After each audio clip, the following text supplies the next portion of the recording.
Alam naman natin si dating Pangulong Duterte, yung proclamation rally ng PDP laban doon sa Club Pilipino, konti lang yung nagpunta. Ang sabi nga raw, 300 lang raw yung nagpunta raw sa Club Pilipino, 300. Yan. At alam naman natin, yung speech ni Pangulong Duterte doon, sinabi niya, para raw siguradong manalo sila, pumatay daw sila ng 15, ha? 15 na senador. Kailangan pumatay daw sila ng 15 na senador. Yan yung sabi ni Digong doon. Ngayon,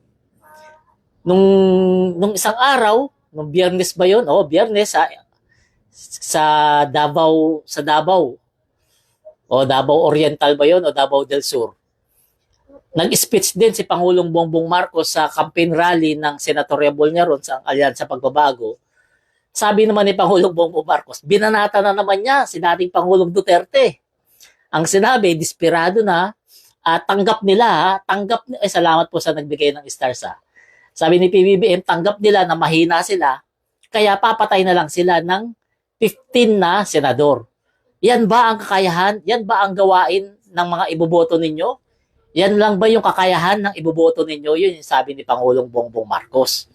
Ngayon, nakikita natin dito na si PBBM, talagang palaban talaga ngayon. Di ba? Ngayon lang natin nakita si PBBM na ganyan, yung talagang pumapalag. Talagang pumapatol. Kung ano yung lumabas sa bunganga ng matandang Duterte, yun yung pinapatulan niya. Ibig sabihin, hindi niya pinapalagpas. Talagang sinasagot ni PBBM. Kaso ang problema, itong matandang Duterte, ang tagal sumagot. Ang tagal sumagot. Kasi nung Biyernes pa yun linggo na ngayon, wala pang sagot si matandang Duterte. Siguro, nag-iisip pa. O kaya baka nangangatog na sa takot yung matandang Duterte. Si dating Pangulong Duterte, nangangatog na sa takot, kaya hindi pa sumasagot kay Pangulong Bongbong Marcos. Pero si PBBM, pag sinabi ni dating Pangulong Duterte, kinabukasan may sagot ka agad. Di ba? Hindi gaya ni dating Pangulong Duterte. Ang tagal sumagot. Siguro nga, ito tama comment ito. Sir, kaya matagal sumagot. Kasi natatakot na yan. Baka ICC na yung kasunod. Ayun na nga. Ayun na nga. Di ba? Kasi sa galawan ni PBBM ngayon, sa galawan niya, talagang talagang handang-handa na siya makipaggera kay dating Pangulong Duterte. Handang-handa na siya na papasukin yung ICC. Dahil yung bunganga ni PBBM, puro pagbanat na rin kay dating Pangulong Duterte. Di ba? Pansinin nyo. Nung eleksyon, hindi natin naririnig si PBBM buwabanat sa mga kalaban niya. Tinatawa-tawanan niya lang yan. Pero ito, kay dating Pangulong Duterte, halos duraan na ni Pangulong Bongbong Marcos yung mukha ni Pangulong Duterte. Sa pagbanat-banat niya. Di ba? Ang problema lang, si dating Pangulong Duterte, ang tagal sumagot. Napakatagal sumagot. Naiinip na kaming mga vlogger. Di ba? Dapat sumagot ka agad si dating Pangulong Duterte para alam ka agad ng mga taong bayan kung ano yung sasabihin niya patungkol dun sa banat sa kanya ni Pangulong Bongbong Marcos. Kasi naman hindi natin masisisi. Hindi natin masisisi si dating Pangulong Duterte kung nasabi niyang papatay ng 15 na senador para lang manalo sila. Kasi nga, alam naman natin. Di ba? Alam natin na mahina talaga. Di ba? Mahina talaga yung mga kandidato ng PDP laban, mahina. Kasi naman, sino ba naman kasi boboto sa mga yan?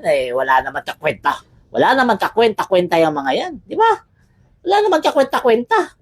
Sino bang matinong Pilipino ang mag-aaksaya ng boto diyan sa PDP laban? Ngayon si Pangulong Bongbong Marcos, pinapatulan na si Tatay Digong ninyo, sasabihin ninyo, bastos. Sasabihin ninyo, hindi marunong rumespeto sa matanda. Tanong ko sa inyo, dapat bang respetuhin si Tatay Digong ninyo ni PBBM? Dapat bang respetuhin yan? Sa tingin ko lang, maa-ICC talaga ngayong taon yan. Tingin ko lang. Oo, tingin ko lang. Kasi si PBBM, yung salita ni PBBM ngayon, yung mga lumalabas sa bunganga niya, talagang palaban na. Handa na talagang balatan ng makipagbalatan ng buto si Pangulong Bongbong Marcos kay Tatay Digong ninyo. Di ba? Ang problema kasi si Tatay Digong ninyo, duwag. Siguro kung magsuntukan yan, no? Salamat sa nagbibigay ng stars, ha? Siguro kung magsuntukan si Tatay Digong ninyo, pati si PBBM, di ba? Sampung suntok ni Tatay Digong ninyo kay PBBM, isang tadyak lang, himatayin yan. Di ba? Sa tingin nyo, di ba? Kasi syempre, matanda na nga eh, di ba? Ayun na nga, matanda na si Tatay Digong ninyo. Dapat, manahimik na. Enjoyin na lang yung buhay sa pamilya. Wag na magpasulsul sa mga nakapaligid sa kanya. Kasi nga matanda na, hindi na nga makalakad ng maayos eh. Hindi na nga makakit ng hagdanan mag-isa eh. Tapos sasabihin, tatakbo pang presidente. Hindi lalo pinagtawanan ng mga Pilipino yan. Eh kung ngayon pa nga lang eh, di ba? Kung ngayon pa nga lang, pinagtatawanan na eh. What more pa kaya pag tumakbo pa ng presidente yan sa 2028? O edi lalong pinagtawanan ng mga Pilipino yan si Tatay Digong ninyo. Di ba? Kaya nga sabi ko, halimbawa magsuntukan, hindi ko sabi magsuntukan sila. Halimbawa lang, hindi ko sabi magsuntukan. O, inalimbawa ko lang yun. Siyempre, para alam mo naman, ganahan mag-comment yung mga DDS, pati kayo mga BBM. Di ba? Ganun lang naman yun. O, basa tayo ng comment. Teka lang. Sabi ni Lindon Katarina Tonakaw. Lindon Katarina Tonakaw. Sir Palerista, magandang gabi. Idol na idol kita. Ay, salamat po. Salamat, Lindon. Sabi naman ni Resty Malyari Rodil. Yan, Resty, sabi niya. Sir Palerista, napakahusay mo mag-live. Talagang pinapanood ka namin. Ay, salamat po. Salamat. Sabi naman ni Melo Bro Diaz. Yan, sabi ni Melo. Idol namin si PBBM. Ilalaban natin yan hanggang manalo yung mga kandidato niya. Salamat po, salamat.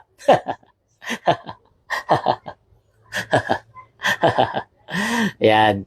Okay. Ang dami nagko-comment ng mga DDS at saka mga ka-BBM natin. Yan. Tayo nag-live lang naman tayo para ipaalam lang natin kung hanggang saan tatagal itong si dating Pangulong Duterte kay PBBM. Dito malalaman kung itong si dating Pangulong Duterte talagang may paninindigan, kung may bayag, o baka hanggang dakdak lamang. Di ba? Baka hanggang daldal lang talaga, hanggang ngak-ngak lang, hanggang putak lang. Di ba? Kasi ang tagal talaga niyang sumagot. Napakatagal sumagot ni Tatay Digong ninyo. Di ba? Halatang nangangatog na sa takot. Kasi ang tagal sumagot. Si PBBM, sagot ka agad eh. Di ba? Sagot ka agad. Hindi niya na pinapatagal. Talagang binanatan ka agad yung mga sinabi ni Tatay Digong ninyo. Ang problema, si Tatay Digong ninyo, na-shock. Di ba? Kasi pinapalagad na siya. Pinapalagad na siya ni Pangulong Bongbong Marcos. Siyempre, kung ako kay dating Pangulong Duterte, maglaylo na siya. Maglaylo na. Huwag niya nang painitin yung ulo ni PBBM. Huwag niya nang painitin kasi baka matuluyan yung ICC niya. Kasi hindi niya kaya si PBBM. Siyempre, presidente. Di ba? Siya, ordinaryong tao na pinagtatawanan ng mga Pilipino. Hindi niya kaya si PBBM. Kaya kung ako kay dating Pangulong Duterte, mag-ano na lang siya, maglaylo. Hanggat maaari, humingi ng sorry kay Pangulong Bongbong Marcos. Yan. Hanggat maaari, humingi na lang siya ng tawad. Kung mas maganda sana, lumuhod siya kay PBBM para hindi na siya banat-banatan, para hindi na makipagtulungan sa ICC. Di ba? Ako, payo ko lang yun. Payo ko lang kay dating Pangulong Duterte yun. Humingi na lang ng sorry kay Pangulong Bongbong Marcos para tigilan na siya.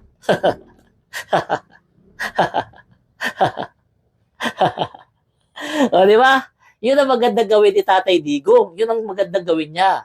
Di ba? Maglaylo siya o kaya humingi na lang ng sorry at lumuhod kay Pangulong Bongbong Marcos para hindi na siya banat-banatan. Para yung ICC hindi na papasukin dito. Di ba? Sabi, palitan mo yung background mo kasi kulay ni Inday Sara yan. Hindi po pwede palitan kasi ito po yung green screen na tinatawag. Ito yung green screen. Ginagamit talaga ito sa pagbablog. At yung kulay green, hindi yan kay BP Sara. Hindi po yan kay BP Sara. Dahil wala pang BP Sara, meron ng kulay green sa mundo. Ayun naman mo, patanga-tanga oh. Basa-basa tayo comment. Asa ba? Bibilis mag-comment, hindi ko mabasa. Ang bibilis ng palitan ng mga comment oh. Sabi ni Rodolfo Carbonel, tama sir, palerista. Magsorry na lang si dating Pangulong Duterte. Sigurado naman papatawarin niya ni PBBM para hindi na banat-banatan. Ayun na nga. Ayun na nga yung sinasabi ko. Mas maganda kay dating Pangulong Duterte, total matanda na rin naman siya, magsorry na lang siya para itigilan na siya ni PBBM. Para yung grupo niya, yung team ano niya, team PDP laban, tigilan na rin ni PBBM. 'Di ba? Isang sorry lang talaga katapat niyan. Basa pa tayo. Sabi ni Nathaniel Edanyo sabi niya, Sir Palerista, magsorry kaya si dating Pangulong Duterte, alam naman natin na matapang 'yon, pero bagay din sa kanya kung magsorry. No? Kaya nga bagay talaga sa kanya magsorry. 'Di ba? Ito binabasa lang natin yung mga comment ha. Grabe, ang bibilis ng comment nyo, hindi ko mabasa. Talagang palitan ka agad, oh. Grabe ba comment, ang bibilis, hindi ko mabasa. Eto, sabi naman ni Rachel Directo Del Mendo. Yan. Dapat talaga, sir, hindi lang talaga mag-sorry. Dapat lumuhod at halikan yung talampakan ni PBBM para maawa sa kanya. Ayun na nga. Ayun na nga sinasabi ko. 'Di ba? Kasi matanda naman na si dating Pangulong Duterte. Wala na rin ipagyayabang kasi matanda na. Hindi na presidente. Wala na rin namang ibubugo sa totoong buhay. 'Di ba? Kaya mag-sorry na lang siya kay PBBM para magkaroon ng kapayapaan ng Pilipinas.